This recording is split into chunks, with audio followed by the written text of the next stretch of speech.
Hai semuanya, selamat pagi. Gimana kabar kalian? Jadi balik lagi di segmen analisa pagi. Di video kali ini aku mau update untuk pergerakan dari market Bitcoin.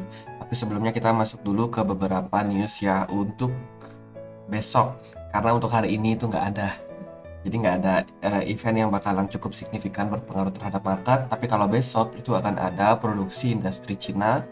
Ini cukup penting untuk melihat seperti apa kira-kira geliat ekonomi saat ini di China setelah mereka kemarin habis-habisan lockdown karena kebijakan zero COVID-nya.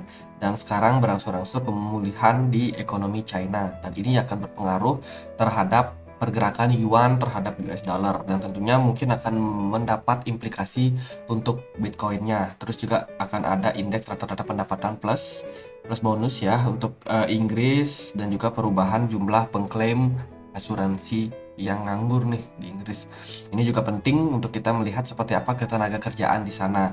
Terus dari Amerika Serikat itu malamnya akan ada indeks harga produsen atau PPI, Producer Price Index. Ini akan berpengaruh juga terhadap inflasi di Amerika Serikat. So, ini data-data yang penting yang mungkin akan berpengaruh untuk besok. So, kalau kita melihat dari kondisinya saat ini, mungkin market akan mulai bergejolak itu di malam hari perdagangan hari Senin ini.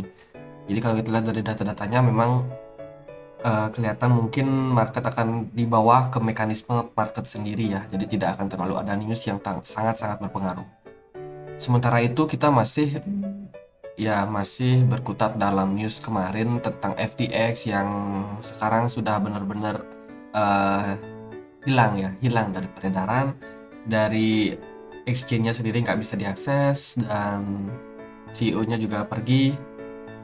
Jadi ya dia akan mendapatkan beberapa tuntutan tentunya dari investor yang merasa dirugikan dari exchange FTX ini, dan tentunya ini bakalan ada efek multiplier effect ya yang bakalan terjadi. Ada ripple, ada ya serpihan-serpihan gitu loh. Jadi kayak air nyemplung terus riaknya itu berpengaruh ke yang lain.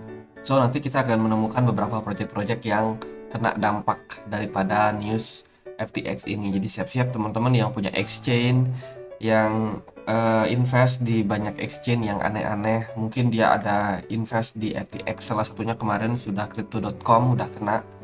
Dan ya, kita bakalan lihat seleksi alam terjadi kembali untuk exchange-exchange yang tentunya punya masalah.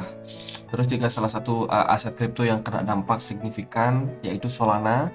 Solana banyak diinvest oleh Almeida ya. Jadi dia invest di Solana dan sekarang Solana pun keseret harganya. Tentunya ini menarik buat kita lihat karena Solana masih punya project yang cukup banyak sebenarnya, cukup bagus projectnya, dan ya kita lihat harga Solana ke depannya di mana titik di mana kita bisa ambil kesempatan tersebut, karena saya percaya bahwa Solana masih bakalan rebound meskipun saat ini dia kena seret kasus. Jadi menurut saya Solana salah satu koin yang bisa masuk watchlist teman-teman. Meskipun teman-teman bukan berarti harus beli saat ini. Kita tunggu dulu harganya bottom atau dia dapat sebuah rejection kuat dari level supportnya. Terus dari news yang lain itu ada seperti ekspor China yang menyusut ya. Yang menyusut ternyata ada gangguan COVID di sana masih terjadi. Terus juga ada biru statistik. Jadi ada pekerjaan bertambah di bulan Oktober ini kemarin. Bagaimana di Amerika Serikat ternyata jumlah lowongan pekerjaan itu bertambah ya. Jadi ini cukup bagus buat kondisi di sana. Sementara itu kemarin juga banyak yang PHK karyawan. Ada Elon Musk yang baru akuisisi Twitter langsung di-cut. Terus juga Facebook, Meta itu juga udah melakukan PHK karyawan juga, dan juga banyak perusahaan di sana. Itu so far newsnya nggak terlalu gimana-gimana, dan kita akan langsung masuk ke price actionnya. Oh ya, kemarin saya sempat update ya untuk di komunitas kita bilang wah be careful nih. Karena kemarin pagi saya sempat analisa bahwa Bitcoin ini ada potensi membentuk triangle. Saya pikir pergerakannya masih bisa untuk melanjutkan kenaikan, tapi kalau dia memang breakdown teman-teman dari area level support di sini di 16.700 16.600, maka arahnya bisa saja turun. Dan kemarin kita udah dapat konfirmasi dia breakdown kembali dan turun saat ini sampai di kisaran 16.300. Jadi kemarin itu aku cukup yakin bahwa Bitcoin bakalan reverse, bakalan naik. Kenapa? Karena kita melihat posisi dari stokastik RSI, dia sudah berada di level jenuh beli ya, jenuh jual maksudnya. Jadi dia di sini berada di level jenuh jual, terus ada bullish engulfing, tahu dia reject di level resistance di 16.800 dan dibawa turun akhirnya. Terus kemana arah daripada pergerakan Bitcoin? Sebelumnya kita akan masuk dulu ke time frame weekly, karena kita akan lihat closing weekly-nya, which is ini nggak bagus ya.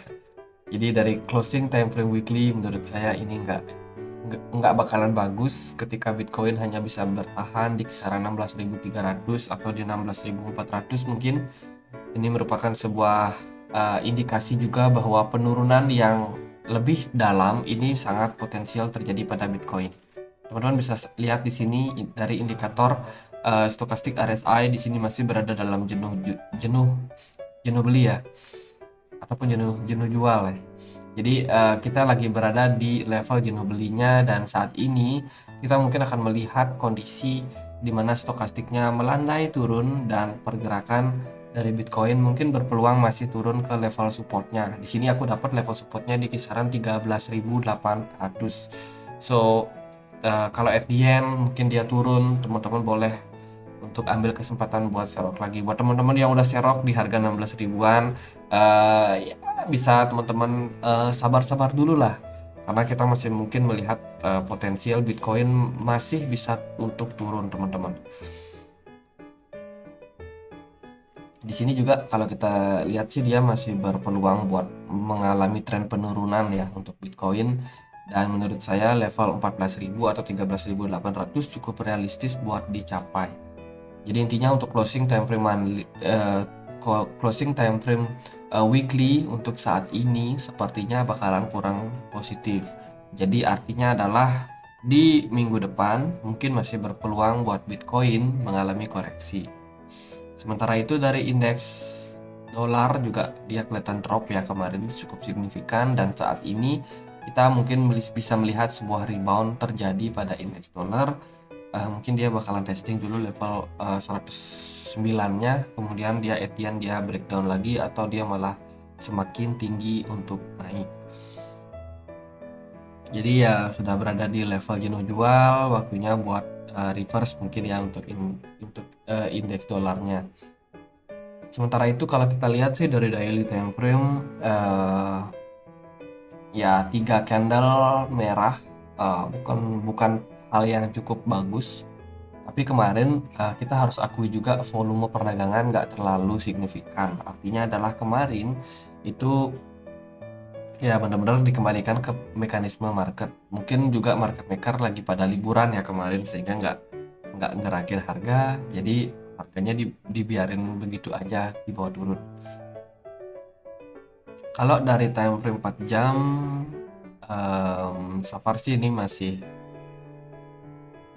sepertinya masih bisa berpeluang buat drop lagi, mengalami tren penurunan, mengingat level support saat ini yang paling dekat itu ada di kisaran 16 ribuan, 16.100 something, dan juga di 15.600.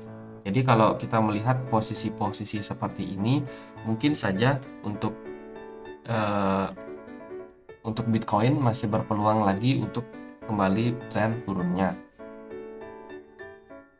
karena memang tekanan seller ini masih cukup panik ya mendengar berita FTX, kemudian ada katanya multiplier effect yang mungkin terjadi, jadi tekanan jual itu cukup signifikan. Cuman ini merupakan salah satu fase yang wajar untuk kita lihat di market, karena siapa sih yang mau rugi teman-teman. Nah, terus juga kita bisa tarik ya Fibonacci dari swing low ke swing high, kita akan temukan beberapa potensial terjadinya level bottom.